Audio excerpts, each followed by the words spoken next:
گاؤں میں چلے جائیں، کسی چھوٹے گاؤں میں چلے جائیں، وہاں پر چند مسلمان گھر نظر آئیں گے، وہاں پر کوئی درگاہ بھی نظر آئے گی، کوئی درگاہ نظر آئی۔ آپ دیکھیں، کمال دیکھیں آپ، جہاں جہاں ہماری یونیورسٹیز نہیں پہنچی ہے، جہاں پر اردو زبان پڑھنے اور بولنے والا ایک آدمی نہیں ملتا ہے، جہاں پر عربی کا کوئی تصور پیدا نہیں ہوتا ہے، جہاں پر کوئی عالم موجود ہو اس کی زبردست قلت ملتی ہے کہ کوئی عالم وہاں پر نہیں ہے، مگر وہاں پر بھی مسلمان ہے۔ وجہ ہے کہ کوئی ولی آ کر بس گئے تھے، کوئی ولی کا اس علاقے سے گزر ہو گیا تھا تو ایمان دے کر تو چلے گئے، ایمان دے کر چلے گئے۔ یہ اللہ تبارک و تعالیٰ کا کرم ہے۔ اور ان اولیاء کے درمیان اللہ تبارک و تعالی ہر صدی کے اندر ان اولیاء تو بے شمار روانہ کرتا ہے، بے شمار روانہ کرتا ہے، لیکن ہر صدی بعد، اب صدی کا تعین علماء کرام بعض نے 100 کے حساب سے کیا، بعض نے زمانے کا اطلاق کیا، ہر 100 سال پر ایک عام اطلاق سے لیتے، ہر 100 سال پر اللہ تبارک و تعالی کا یہ کرم ہوتا ہے کہ اپنے محبوب کے صدقے ایک ایسے ولی کو اللہ تبارک و تعالی پیدا کرتا ہے جس کو ہم اپنی زبان میں مجدد کہتے ہیں، مجدد کہتے ہیں۔ ہر صدی میں ایک مجدد پیدا ہوتا، اور وہ مجدد کا کام ہوتا ہے کہ بھولے ہوئے لوگ کو اور راستہ بھٹکے ہوئے لوگ کو اور دین کا مزاج جو لوگوں کے اندر کمزور ہو رہا ہے، جس کی وجہ سے دنیا کا ماحول کمزور اور خراب ہو جاتا ہے، وہ دین کی احیاء کے ساتھ لوگوں کے دلوں کے اندر اللہ کا اور اللہ کے رسول کا جو تعلق ہوتا ہے اس کو دوبارہ زندہ کر دیتا ہے۔ یہ مجدد کا کام ہوتا ہے، اور ہر زمانے میں مجدد آتے رہے، ہر صدی مجدد آتے رہے اور بڑے بڑے کارنامے انجام دیتے رہے۔ ان تمام مجددوں کی جو لسٹ ہوگی، فلاں علاقے میں تجدیدی کام ہوا، اتنے بڑے پیمانے پر کام ہوا، بڑے اکابر اولیاء اللہ کے نام ہیں، ان کے من جملہ اگر ہم آج کے زمانے میں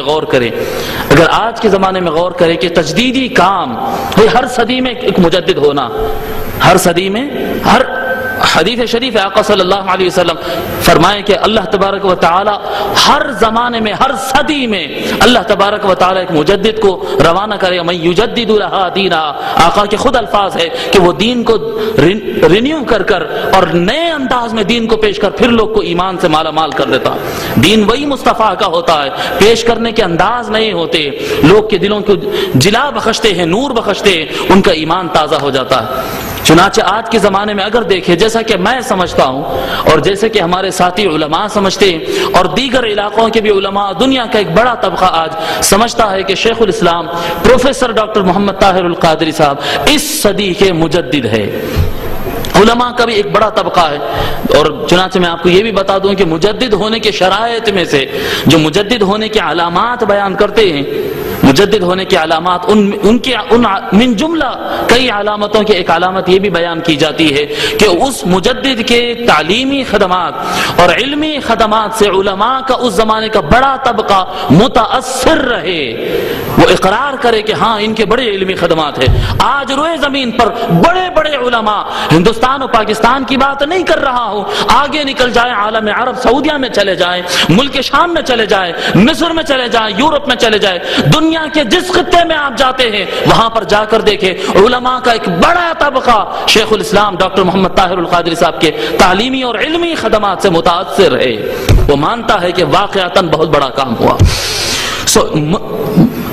اختصاراً میں چند باتیں جو شیخ الاسلام سے متعلق ہے میں باتیں بتاتا ہوں آپ کو۔ ایک بڑا کام جو شیخ الاسلام نے کیا ہے، بڑا کام جو بالعموم نظروں کے سامنے نہیں، لوگ سمجھ نہیں پاتے کہ ہوا کیا۔ سب سے بڑا کام ہمارے شیخ الاسلام پروفیسر ڈاکٹر محمد طاہر القادری صاحب نے جو کیا، بڑا کام کیا ہے، وہ بڑا کام یہ ہے کہ انہوں نے لوگوں کو دوبارہ حدیث پڑھوا دیا ہے۔ حدیث پڑھوانا، میں آپ کو ایک بنیادی بات، اہم بات بتا رہا ہوں۔ آج کے زمانے میں الحمدللہ ثم الحمدللہ علماء جامعہ نظامیہ موجود ہے، علماء اشرفیہ ہے، علماء بریلی ہے، اور مرکز ثقافہ کے علماء ہیں، اور دیگر علاقوں کے کچھ علماء ہیں، اور ازہر کے علماء ہیں، اور دیگر علاقوں کے علماء ہیں جو حدیث پڑھتے ہیں۔ لیکن بالعموم اگر پرسنٹیج دیکھا جائے تو عوام کے اندر، میں سمجھتا ہوں عوام کے اندر 2-4% بھی عوام ایسی نہیں ہے جو حدیث پڑھتی ہے۔ 2-4% بھی نہیں نکلی. اصل حدیث کی بات کر رہا ہوں, سنی سنائی کی بات نہیں کر رہا ہوں. 2-4% بھی عوام حدیث نہیں پڑھتی ہے. اور علماء کی طرف اگر پلٹ کر چلے جائیں تو میں آپ کو یقین کے ساتھ بتا سکتا ہوں کہ جتنے علماء کہلاتے ہیں ہند و پاک کے اندر اور ساری دنیا کے اندر جتنے علماء کہلاتے ہیں, ان سارے علماء میں 25% بھی علماء ایسے نہیں ہیں جو اصل بخاری اور مسلم کو اٹھا کر پڑھتے ہیں. آج کے زمانے کے علماء ہندوستان میں آئے, وہ اردو کتابیں اٹھاتے ہیں, پڑھتے ہیں, اسی میں سے کہہ دیتے ہیں بخاری میں یہ آیا, مسلم میں وہ آیا اور ترمذی میں یہ آیا. اصل بخاری تو یہ پڑھتے نہیں ہے, اصل مسلم تو ان کے سامنے نہیں ہے, الفاظ ترمذی یہ جانتے نہیں ہے, ابو داود کی کتنی جلدیں ہیں ان کو پتا بھی نہیں ہے, پتا بھی نہیں ہے ابو داود کی جلدیں کتنی. ایک مولانا بڑے بحث کرنے کے لیے آئے تھے, دیگر فرقے کے آدمی تھے, بڑے بحث کرنے کے لیے میری مسجد میں بحث کرنے کے لیے آئے تھے اور بڑا بخاری بخاری بخاری کہہ کر وہ سناتے جا رہے تھے. میں پلٹ کر ایک سوال ان سے کیا, مولانا بہت زور زور سے آپ بخاری بول رہے تھے, بخاری شریف کا نام کیا ہے اصل وہ بتائیے. بخاری شریف تو بخاری شریف ہے, بخاری شریف کا نام بھی ہوتا ہے. اِنَّا لِلَّهِ وَإِنَّا إِلَيْهِ رَاجِعُونَ. دلیل اس بات کی ہے کہ کبھی اصل بخاری تو ہاتھ میں پکڑا بھی نہیں ہے, بس ترجموں پہ چل رہے ہیں بخاری شریف بخاری شریف. یہ حالت ہو چکی, امت انحطاط کی طرف جا رہی ہے.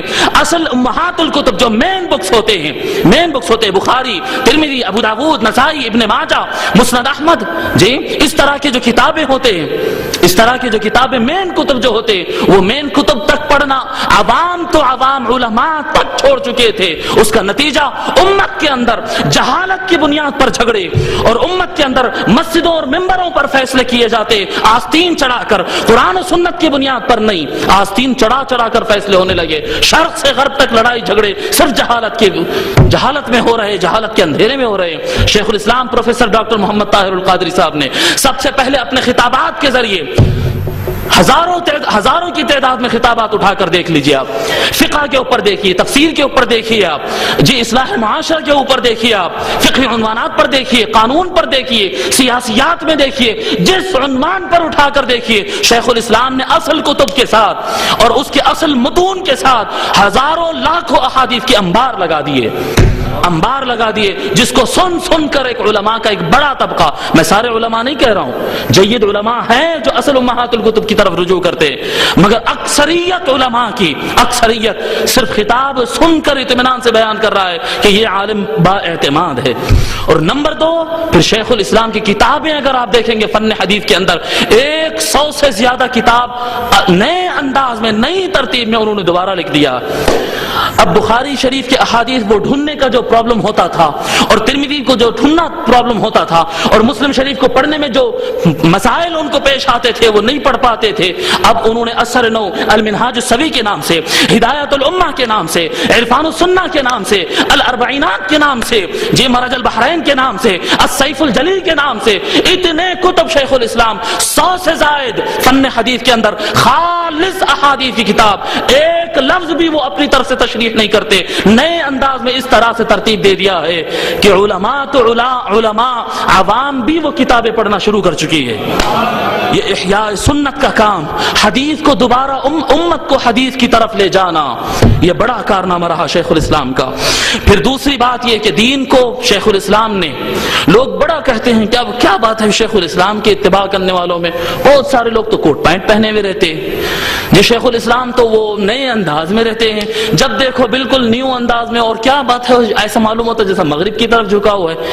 جھکاؤ کا مسئلہ نہیں ہے, جھکاؤ وغیرہ کا مسئلہ نہیں ہے, مسئلہ یہ ہے کہ لوگوں کے دماغوں کے اندر, آپ تصور کریں تھوڑی دیر کے لیے, آپ سوچیں امام صاحب کے ہاتھ میں شہر کے اندر جو پاور جنریٹ ہوتا ہے, جو کرنٹ بنتا ہے, وہ ان کے ہاتھ میں وہ آفس دیں گے, سوچ سکتے ہیں, تصور ہو سکتا ہے دینی تعلیم کا عالم عدالت میں ٹھہر کر گفتگو کر سکتا ہے؟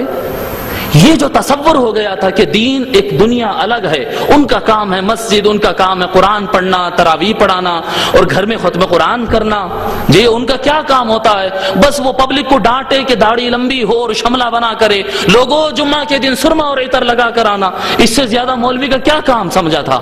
عوام نے سمجھ لیا تھا کہ مولویوں کی دنیا الگ ہے, مولویوں کی دنیا الگ ہے, اور یہ جو دین کی بات کرتے ہیں, دین کی بات کیا کرتا ہے مولوی, جی دین تو ایک بیکورڈ ایک مذہب ہے، ایک رواج ہے، ایک رسم ہے، بس پرانے لوگ کرتے تھے اس کے اوپر ہم کو بھی کرتے چلے آنا ہے، اس طرح کا ماحول پیدا ہو رہا تھا۔ آج ہم یہاں ہزاروں لاکھوں مسلمان اور بیسیوں علماء کے درمیان رہتے ہیں، اس کا احساس ہم کو کم ہوتا ہے۔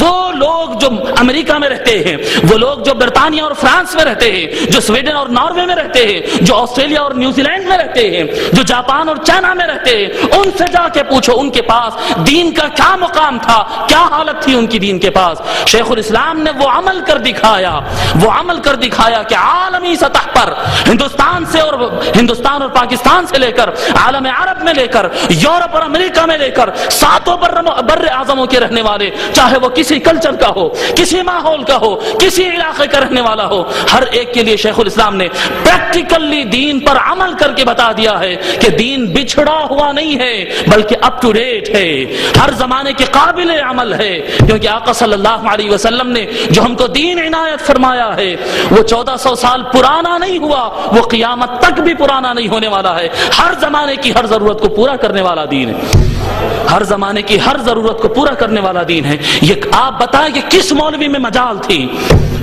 مولویوں میں مجال کے سیاستدانوں سے ٹکرا جائے، تھی مولویوں میں مجال کے عدالتوں سے ٹکرا جائے، ملک کی اکانومی پر گفتگو کریں، آپ شیخ الاسلام کے خطابات سنیں، پاور کیسے جنریٹ کیا جاتا ہے شیخ الاسلام خطاب کریں گے اس پر، کھیتی باڑی کیسی ہوتی ہے اس پر شیخ الاسلام کا خطاب ملے گا آپ کو، دنیا کا کوئی شعبہ نہیں چھوڑتے ہیں شیخ الاسلام اس کو سمجھاتے، انہوں نے بتایا کہ دین کے اندر ہر چیز کا سولوشن ہے۔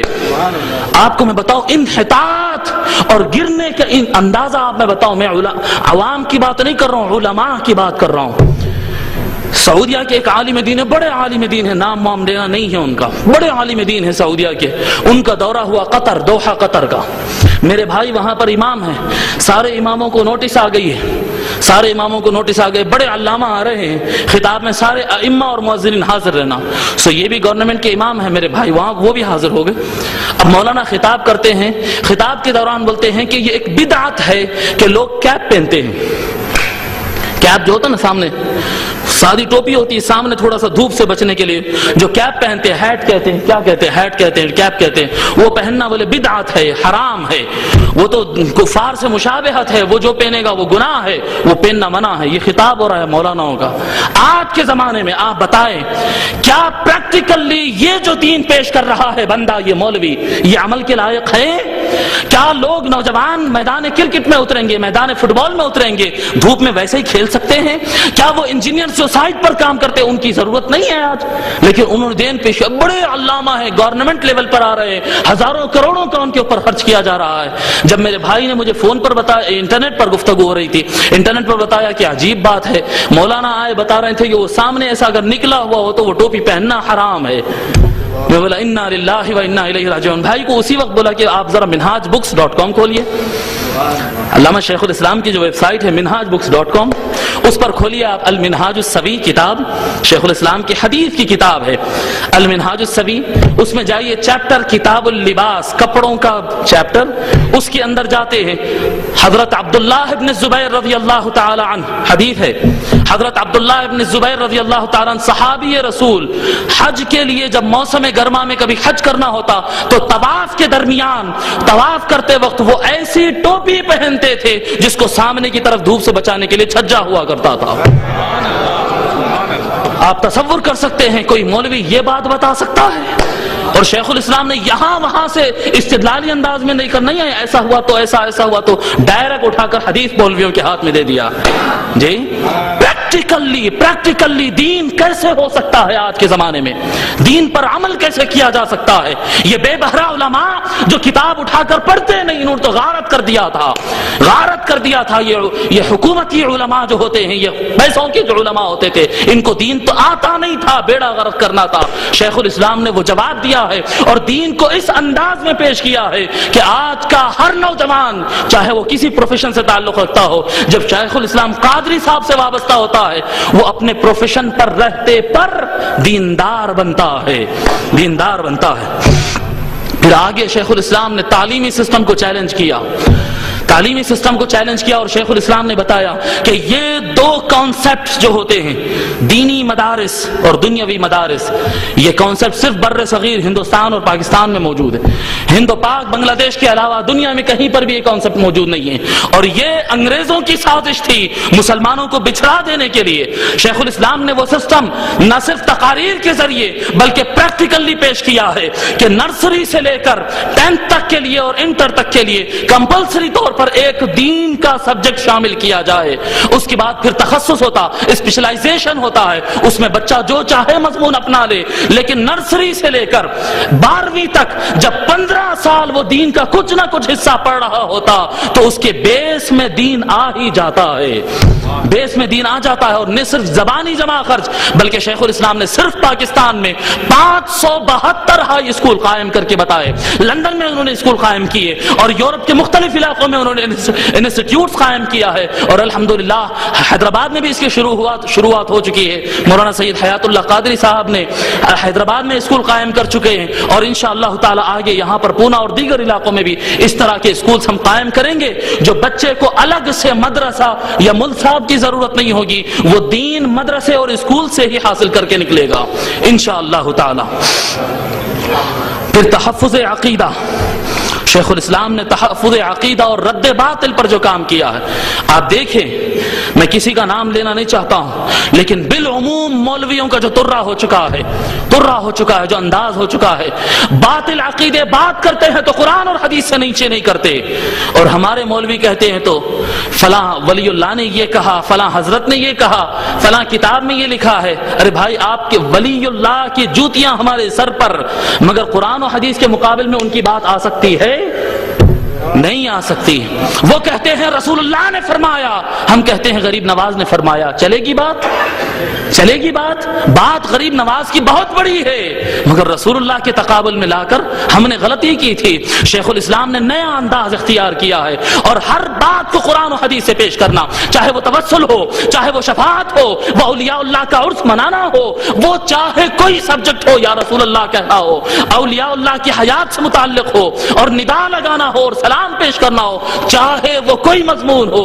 شیخ الاسلام نے قرآن و حدیث سے پیش کر کر کسی کا نام لیے بغیر، کسی کو تکلیف دیے بغیر، کسی کے دل کو ٹھیس پہنچائے بغیر پورے اخلاق کے دائرے میں دلائل کے وہ انبار لگا دیے کہ آج لوگ مجبور ہو گئے. جب میری بستی، جس بستی میں میں رہتا ہوں بارکس میں، شیخ الاسلام کے CDs بٹنے لگے تو مخالفین کو کچھ نہیں بن پڑا بولنے کے لیے. وہ نہیں کہہ سکے کہ یہ گالی دیتا ہے، وہ نہیں کہہ سکے کہ ان کے پاس دلیل نہیں ہے. انہوں نے کہا کہ یہ اندرونی طور پر قادیانی ہے، اس کو اوائڈ کرو.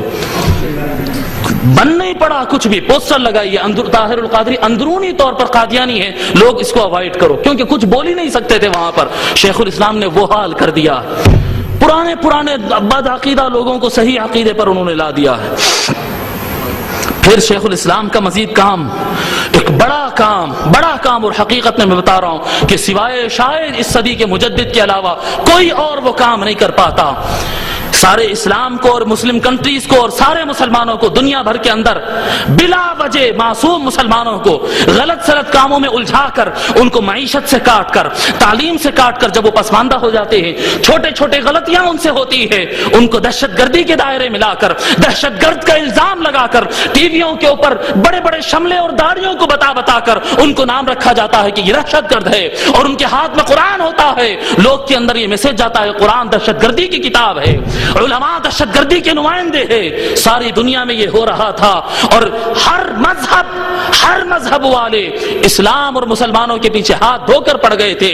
ایک ملک نہیں، کئی ملک تباہ کر دیے گئے دہشت گردی کے نام پر.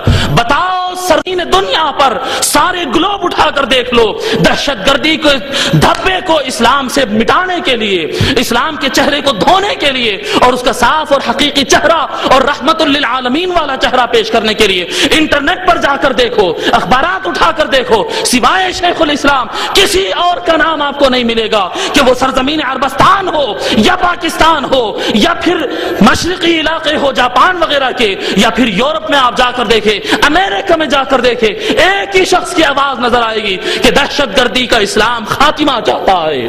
دہشت گردی کا اسلام خاتمہ چاہتا ہے. کبھی ویمبلے ارینا کے پروگرام کے نام پر سارے مذاہب کے لوگوں کو ساتھ اٹھا کر اس پر بھی الزامات لگنا شروع ہوئے.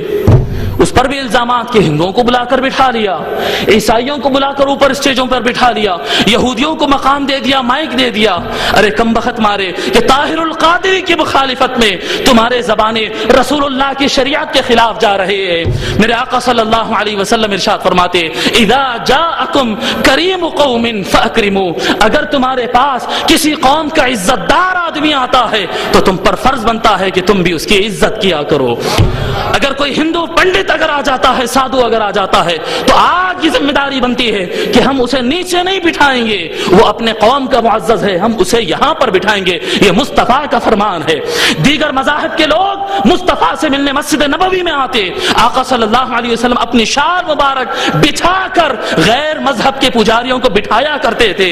یہ اس پر عمل پریکٹیکلی طور پر, ارے ہم کہتے ہیں کہ شیخ سعدی مندر کے اندر پنڈتوں کے اندر جا کر بیٹھ گئے تھے, خواجہ اجمیر گیرو کلر کے کپڑے پہن کر بس گئے تھے, نظام الدین اولیاء اسی انداز میں, شیخ سعدی علیہ الرحمہ اسی انداز میں. ہمارے بزرگان دین تو بہت نرمی سے غیر مسلمانوں کے درمیان ان کو کھلا کے, ان کو پلا کے, ان کا علاج کر کے, ان کی ہمدردی کر کے ان کو مسلمان بنایا ہے.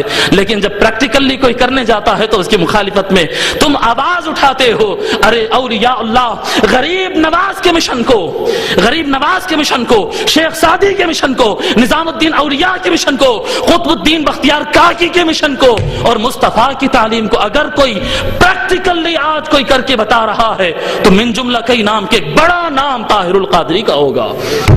طاہر القادری کا نام ہوگا کہ تمام مذاہب کو ریسپیکٹ دے, تمام مذاہب کے ذمہ داروں کو ریسپیکٹ دے کر انہوں نے بتایا ہے کہ اسلام کسی کو مارنے اور ختم کرنے کا نام نہیں ہے, محبت کا نام ہے, محبت کا نام ہے. اور انہوں نے سمجھایا یہ بات کو کہ تم پروردگار اللہ کو رب المسلمین بنا کر ختم نہ کر دو. اس نے خود کہا ہے الحمدللہ رب العالمین, تمام تعریف اس کی جو تمام جہانوں کا پروردگار ہے. وہ مسلمانوں کا بھی پروردگار ہے, وہ ہندوؤں کا بھی پروردگار ہے, وہ یہودیوں کا, عیسائیوں کا بھی پروردگار ہے, اور وہ جین مت اور بدھسٹ کو ماننے بدھا کو ماننے والوں کا بھی پروردگار ہے. اور جہاں پر اللہ صرف رب المسلمین نہیں رب العالمین ہے, وہیں پر مصطفیٰ رحمت للمسلمین نہیں رحمت للعالمین ہے, رحمت للعالمین ہے. اب بتاؤ جو تعلق باللہ اور تعلق بالرسول رکھتا ہو وہ کیسے کر سکتا ہے, اس کے کیا طرز ہونا چاہیے. وہ سارے لوگوں کے لیے امن و رحمت کی علامت بن کر آیا. جہاد کا ڈیفینیشن, جہاد اور فتویٰ دو لفظ اتنے بدنام ہو چکے تھے جس کی جگہ جگہ قرآن و حدیث میں تعریف ہے. جہاد اور فتویٰ یہ دو لفظ اتنے بدنام ہو چکے تھے کہ مغربی دنیا اور غیر مسلمان سمجھتے تھے فتویٰ مینس کسی مسلمان کو کافر ڈکلیئر کرنا, اس کا مطلب ہوتا ہے فتویٰ, اور جہاد کا مطلب ہوتا ہے کسی غیر مسلمان جس کو ڈکلیئر کیا گیا غیر مسلم اس کی گردن مار دینا, اس کا مطلب ہے جہاد. یہ معنی سمجھتے تھے. شیخ الاسلام نے اس کا ڈیفینیشن دے کر دنیا کو شش در رکھ دیا. بڑی تعداد میں, بڑے علماء تو جانتے ہیں لیکن بڑی تعداد میں علماء خود حیرت زدہ رہ گئے. آپ بتائیے کیا معنی سمجھتے ہیں جہاد کا, جہاد کا کیا معنی سمجھتے ہیں؟ لفظی اعتبار سے اور احادیث کے دلائل کے ساتھ انہوں نے بتایا ہے کہ جہاد کا حقیقی معنی ہے کسی اچھائی کو پانے کے لیے پوری طاقت لگا دینا, اس کا معنی ہے جہاد. کسی اچھائی کو پانے کے لیے پوری محنت کر دینا اور پوری طاقت لگا دینا, اس کا معنی ہے جہاد, اس کا معنی ہے جہاد. اور یہ خطاب ان کا نیو یارک میں تھا. دنیا کے اندر آج دنیا کی حالت بدلی ہوئی ہے. آپ دیکھیں آج سے 3-4 سال 5 سال پہلے اخبارات جیسا اسلامی دہشت گردی اسلامی دہشت گردی اسلامی دہشت گردی کی رٹ لگاتی تھی, آج ہندوستان کے اخبارات میں بھی وہ رٹ آپ کو نہیں ملے گی. امریکہ کی بولی بھی بدل چکی ہے, امریکہ کی بولی بدل چکی ہے, لندن اور فرانس کے احوال بدل چکے ہیں. لوگ مان رہے ہیں کہ دہشت گردی کا کوئی مذہب نہیں ہوتا, اس کو اسلام کی طرف منسوب کرنا ہم نے غلط کیا ہے. ہم کہ کس کی جد و جہد رہے, بتاؤ کوئی ایک نام طاہر القادری سے ہٹ کر بتا سکتے ہیں تو کوئی ایک نام بتا سکتے. یہ صرف شیخ الاسلام کے سر جاتا ہے کہ انہوں نے سارے عالم کے مسلمانوں کے خون کی حفاظت کی ہے اسلام کا صحیح چہرہ پیش کر کے. پھر شیخ الاسلام, بات لمبی ہو جا رہی, 2 منٹ چاہتا ہوں پھر بات کو ختم کروں گا. جی سارے مسالک اور مشارب کو دیکھیں آپ، کوئی بھی ادارہ ہو، میں کسی کی تفریق نہیں کرنا چاہ رہا ہوں، لیکن کوئی ادارے والا ہو اور کوئی مکتب فکر والا ہو، جب بچہ اس کے پاس پڑھ لے اور اس کا ہو جائے تو پھر وہ کسی سے ملاقات کرے بھی تو اچھا نہیں لگتا. ملاقات، وہ کسی سے ملاقات بھی کرے، ارے یہ تو ہمارا بچہ ادھر کیوں ملا، اچھا نہیں لگتا. مگر شیخ الاسلام پروفیسر ڈاکٹر محمد طاہر القادری صاحب نے منہاج القرآن کے نام پر اتنا کشادہ سینہ رکھا اور اتنا وسیع میدان رکھا ہے کہ آپ دیکھیں گے منہاج القرآن کے اندر آپ کو نظامی ملیں گے، اشرفی ملیں گے جی، آپ کو اس کے اندر رضوی ملیں گے، آپ کو اس کے اندر حنفی، شافعی، حنبلی اور مالکی ملیں گے، قادری، چشتی، نقشبندی، سہروردی، شاذلی اور رفاعی ملیں گے. آپ کو ہر مدرسے کا نوجوان ملے گا، ہر مکتب فکر کا آدمی ملے گا جو اہل سنت والجماعت میں ہو. جو اہل سنت والجماعت میں سے ہو، وہ عجم میں سے ہو یا عرب میں سے ہو، وہ منہاج القرآن کا کارکن بن سکتا ہے. کسی کے لیے دروازے شیخ الاسلام نے نہیں بند کیا ہے، کسی کے لیے شیخ الاسلام نے دروازے نہیں بند کیا. پھر کتابوں کی تالیف، شیخ الاسلام نے جو کتابیں تالیف کی ہے 1000 سے زیادہ مسودے تیار ہو چکے ہیں، جس میں سے 416 کتاب چھپ کر منظر عام پر آ گئے ہیں، اور انشاءاللہ تعالی اس کی تحریک ہندوستان میں چل رہی ہے. عن قریب اللہ تبارک و تعالی کی مدد اور نصرت رہی حضور صلی اللہ علیہ وسلم کے صدقے میں، تو سارے کتابیں چھپ کر آپ کے بھی ہاتھوں میں آ جائیں گی. شیخ الاسلام کے خطابات 6000 سے زیادہ خطابات عربی زبان میں، اردو زبان میں، پنجابی زبان میں، انگریزی زبان میں اور مختلف زبانوں میں، اور اتنے مختلف عنوانات پر کہ جو عنوان کا آپ تصور کرے اس عنوان پر شیخ الاسلام کا خطاب آپ کو مل جاتا ہے. اتنا بڑا کام ان کے خطابات کے ساتھ. اور ساتھ ایک اہم بات ہمارے یہاں جو ماحول ہے، ہمارے جہاں یہ ماحول ہے کہ جہاں پر اگر کوئی زیادہ تھوڑا اہل بیت کی محبت میں تھوڑا کچھ بول دینا تو شیعہ کی طرف چلے گا. ایسا ہی تصور ہوتا ہے نا، شیعہ، ارے بھائی یا حسین، ارے علی علیہ السلام لکھا ہے، علی علیہ السلام لکھا مطلب شیعہ ہے. تھوڑا سا محبت اہل بیت میں آگے جاؤ، شیعہ کا ٹائٹل لگ جائے. تھوڑا نمازوں کی پابندی کر لو، کرتا ارتا پہن لو، دیوبندی ہونے کا الزام لگتا ہے. تبلیغ جماعت کی طرف کا الزام لگا، نہیں بدل گئے، وہ تبلیغ جماعت میں جا رہے ہیں آج کل. تھوڑا سا آپ دلیل سے بات کریں، آپ بولے کہ نہیں ان کی بات میں نہیں مانتا، مجھے قرآن اور حدیث سمجھاؤ. اچھا، اہل حدیث کی طرف مل رہے ہیں، دلیل پوچھتے ہیں. ارے سنی تو بغیر دلیل مانتا ہے. انا للہ و انا الیہ راجعون. خدا کی عزت کی قسم، نماز اور مسجد ہماری ہے، نماز اور مسجد ہماری ہے. اور خدا کی عزت کی قسم، قرآن و حدیث ہماری ہے. اور خدا کی عزت کی قسم، اہل بیت مصطفیٰ ہمارے ہیں.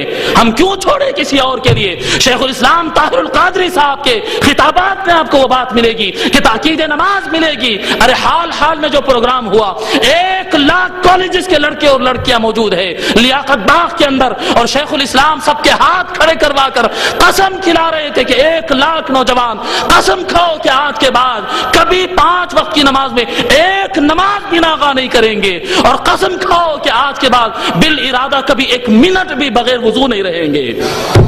بتاؤ کس تنظیم یہ کام کیا ہے؟ تعلق باللہ قائم کرنے کے لیے، قرآن بیان کرنے کے لیے. دلائل کا وہ انبار لگایا ہے شیخ الحدیث نے کہ حدیث کی رٹ لگانے والے، بار بار حدیث کہنے والے آج انگشت بدنداں ہیں. ان کو سمجھ نہیں آ رہا ہے کہ اب کیا کہے. طاہر القادری ایک بات کہتا ہے تو 25 حوالے حدیثوں کے پیچھے لگا دیتا ہے. شیخ الاسلام نے وہ کام کیا ہے. اور پھر اہل بیت مصطفیٰ صلی اللہ علیہ وسلم سے محبت، مولا علی سے محبت، فاطمہ سے محبت، حسن و حسین سے محبت. انہوں نے ثابت کیا کہ حسن و حسین، علی و فاطمہ کو علیہ السلام لکھنا شیعوں نے بعد میں شروع کیا ہے. امام ذہبی لکھتے ہیں، امام ابن حجر عسقلانی لکھتے ہیں، دیگر ائمہ لکھتے ہیں، ائمہ اہل سنت نے شروع کیا تھا اہل بیت مصطفیٰ کو علیہ السلام لکھنا. ارے یا علی کہنا اور علی سے محبت کے دعوے کرنا اور ان کے فنکشنز کرنا، ان کی یاد منانا، یہ اہل سنت والجماعت کا کام تھا. ہم نے یہ ان کے لیے ترک کر دیا، یہ ان کے لیے ترک کر دیا. سڑک پر بیٹھ گئے اور کہہ دیا اپنے آپ کو سنت. شیخ الاسلام نے ان فاصلوں کو مٹا کر بتا دیا کہ نماز بھی ہماری، قرآن و حدیث بھی ہماری، اہل بیت مصطفیٰ بھی ہمارے ہیں، اہل بیت مصطفیٰ بھی ہمارے. اور کوئی بیان کرے پورے دلائل کے ساتھ، شیخ الاسلام کا خطاب آتا ہے، ابھی صدر صاحب بتا رہے تھے شیخ الاسلام کا خطاب، محبت اہل بیت بزبان صحابہ.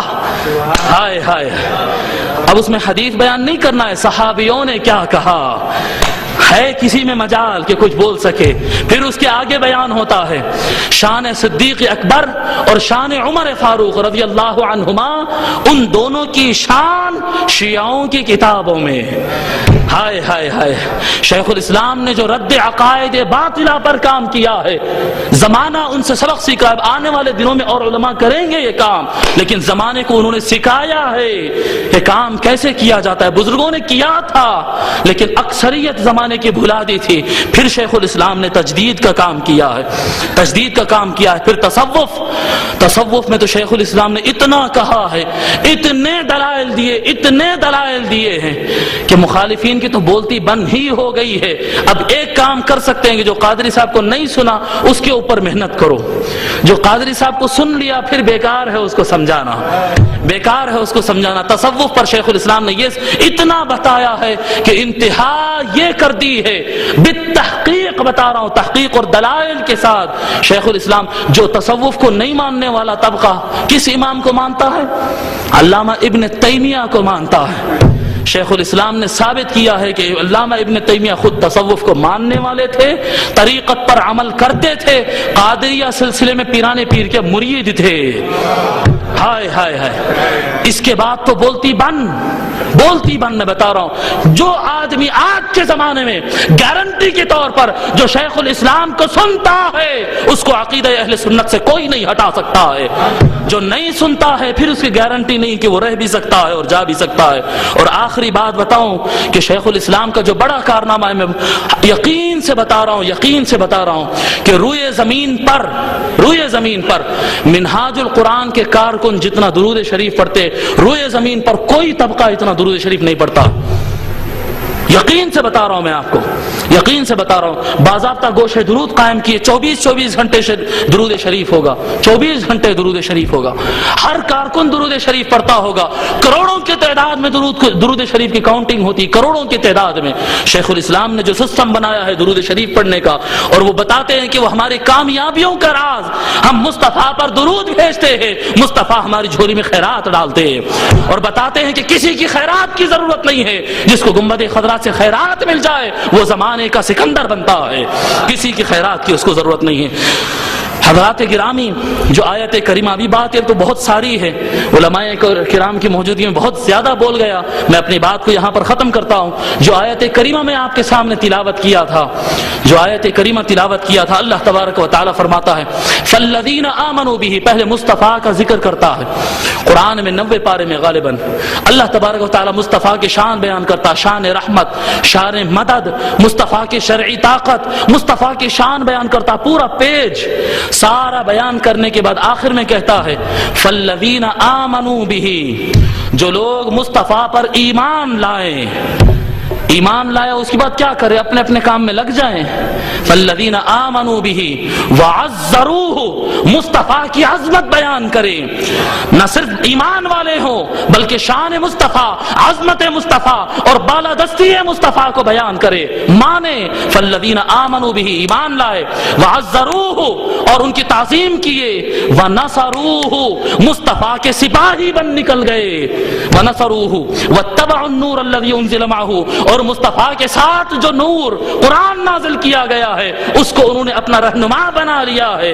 اولئک هم المفلحون، وہی قوم کامیاب ہونے والی ہے. لوگوں، اگر ہم تقریر سن کر اپنے گھروں میں جا کر تکیوں سے سر لگا کر آرام سے سو جائے، تقاریر سنے، واہ کرے اور بھول جائے، اور یاد نہ رکھے، یا یاد رکھے بھی تو ذہنوں میں رکھے، عمل نہ کرے، تو کامیابی ملنے والی نہیں ہے. مصطفیٰ کو صرف ماننا نہیں ہے، اللہ کہتا ہے کہ کامیاب وہ ہے جو مصطفیٰ کو مانتا ہے، مصطفیٰ کی تعظیم کرتا ہے اور مصطفیٰ کی مددگار اور کارکن بن جاتا ہے. قرآن اس کے ہاتھ میں ہوتا ہے. اللہ فرماتا ہے اولئک هم المفلحون. ہمارے حال کی قرآن و حدیث کی تحریک ہے، تجدیدی تحریک ہے، اولیاء اللہ کی تحریک ہے، اہل بیت و صحابہ کی تحریک ہے، منہاج القرآن شیخ الاسلام کی بنائی ہوئی۔ آپ حضرات سے میں پرزور اپیل کرتا ہوں کہ یہ سارے پرجوش باتیں سن کر اپنے گھروں میں آرام کر لینے کا ارادہ نہ کریں کہ کمیٹی بن گئی ہے وہ کر لے گی۔ کمیٹی کچھ معنی نہیں رکھتی ہے، کمیٹی کوئی معنی نہیں رکھتی ہے، جو کام کرتا ہے وہی سردار مصطفیٰ نے فرمایا کہ سید القوم خادمہم، قوم کا سردار وہی ہے جو قوم کی زیادہ خدمت کرتا ہے۔ آؤ اس تحریک سے وابستہ ہو جاؤ، آؤ اس تحریک سے وابستہ ہو جاؤ، قرآن و حدیث کو پھیلانے کے لیے، احادیث نبویہ کو پھیلانے کے لیے، اہل سنت والجماعت کی حفاظت کے لیے۔ اگر اس کام میں لگ جائیں گے تو ہماری تو کوئی اوقات نہیں، ہماری کوئی بساط نہیں، ہماری کوئی صلاحیت نہیں، لیکن جب کرنے کی کوشش کرتے ہیں تو پھر مصطفیٰ کے واسطے اللہ تبارک و تعالیٰ کا کرم ہو جاتا ہے۔ جی کام کر تو شاید نہیں کر سکیں گے، پر کرنے والوں میں، کرنے کی کوشش کرنے والوں کے لسٹ میں تو نام لکھ دیا جائے گا۔ اولئک هم المفلحون، اور اللہ کے پاس جو قدم آگے بڑھاتے ہیں انہی کے لیے فلاح اور کامیابی کی ضمانت ہے۔ اللہ تبارک و تعالی ہم سب کو عمل کی توفیق عنایت فرمائے۔ وما علینا